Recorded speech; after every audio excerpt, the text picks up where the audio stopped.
How to paint lavender in watercolour. This tutorial is suitable for beginners. I'm Karen Rice and welcome to my watercolour YouTube channel. Here I try to make step-by-step tutorials suitable for beginners and improvers that are achievable.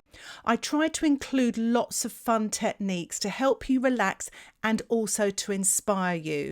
For a full list of the materials I'm going to use in this tutorial, please check the description below. You will also find a link for the beautiful photograph. So, shall we get started? I've sketched out the drawing for the lavender onto cold pressed 300-gram watercolour paper using an HB pencil.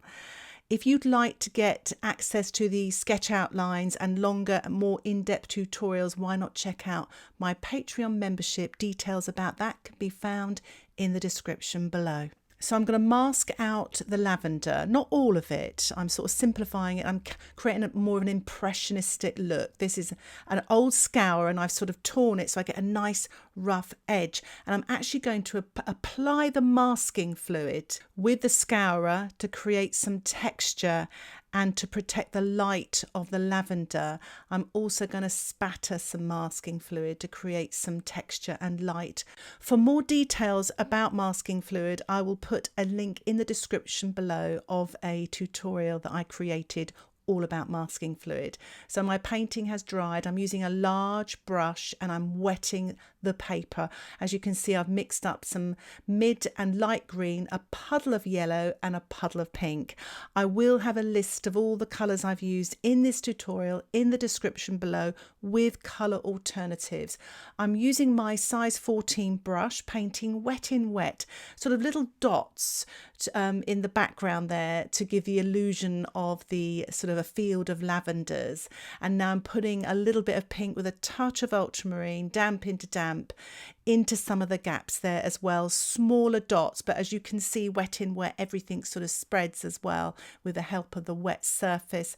And I'm putting some limey green, which is turquoise, and Hansa yellow light, damp into some of the gaps there. Try not to paint on the pink because you may end up with brown. I'm just painting on now using my size 6 round brush, smaller marks with the yellow and now the mid green, again sort of either wet into wet or damp into damp. Wet into wet, the paint runs a lot faster. Damp into damp, it doesn't as much, it sits up a bit. And I'm now applying some of the light green and the mid green to the sort of middle ground and foreground area using my size 10 round brush, painting wet into wet, just getting all of that colour on there, quite loose, just sort of really sort of cover the area with that light and mid green.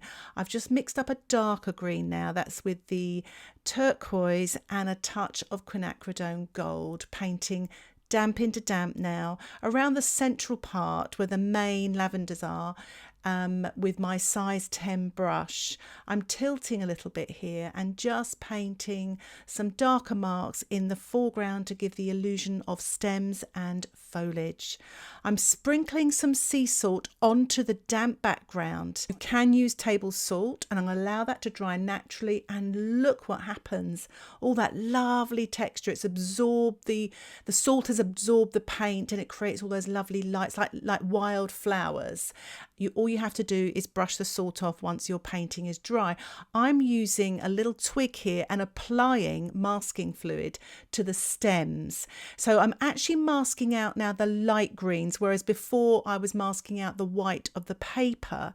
And in that way, once I paint some darker washes onto the masking fluid, once it's dry, and peel off the masking fluid, I'll have some light green, very thin stems. So if you have trouble painting stems, it's quite a good way of painting them. So the masking fluid is dry and I'm actually using my spritzer bottle just to wet the foreground, and I've mixed up a little bit of quinacridone gold here I'm spattering it with my size 6 brush, wet into wet. As you can see, I've actually put some paper towel above there to protect my background. And I'm using my size 2 brush here just to put a slightly darker green in there, just around the central area to the right and a little bit at the bottom there to the left as well, just to create a little bit more detail, but also painting around those stems that I masked out so that you've got a little bit of dark against light so that you can see them. And it's quite effective that way. So don't be afraid of the dark, and watercolour always dries a little bit paler. And you can always use, I've always got a handy tube of white gouache to rescue my paintings if all goes wrong, so don't worry. So the painting has dried, and look how pale it's dried. So I'm just removing the masking fluid now with a paper towel, and I'm actually now painting the lavender wet into wet. So I've wet the surface with clean water and applying some ultramarine mixed with a little bit of pink, or you could use ultramarine violet or a violet that you may have as well. So I'm using my size 6 brush and I'm just sort of painting damp into damp this lovely violet colour, creating some marks and textures, just trying to get things going here. I don't want to be too detailed, I want to keep everything really loose. And if you like, you can use your little scourer again to print some of that violet wet into wet or damp into damp onto the surface there to create some textures. It also takes the pressure off.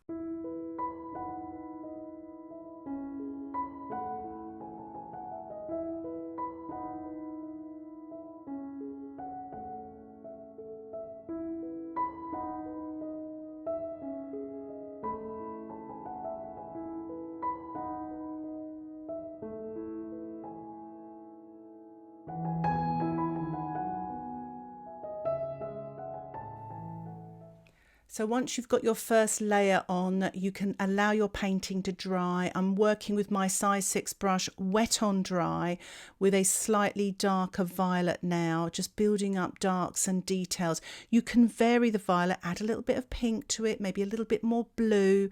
The more I look at that photograph, the more colours I see in the lavender.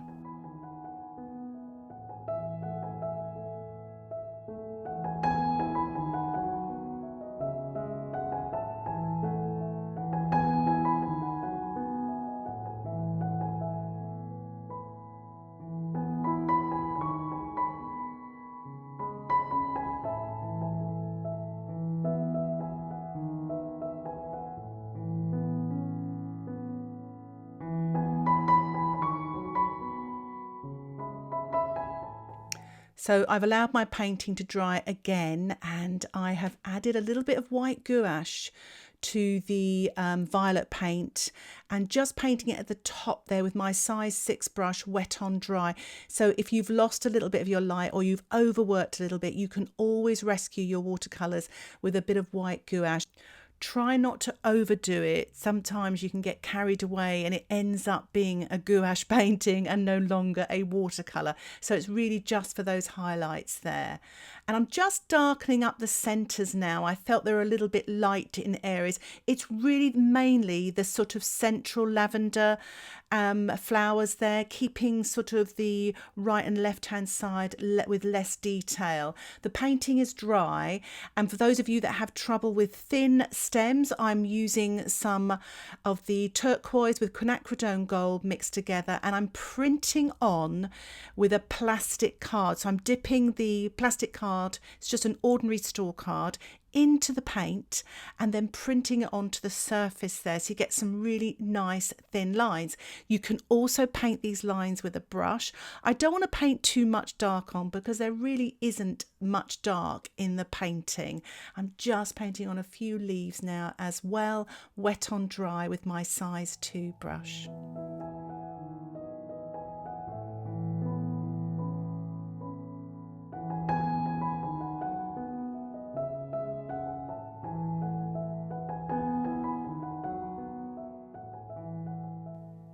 So the painting has dried. I'm just finishing off with a spatter of a little bit of white mixed with the pink and with the violet. This also stops me from overworking my painting. I've removed the washi tape to reveal a really nice white border, and it gives me time to assess the painting to see if I need to do any more, but I really think I'll leave that there for now.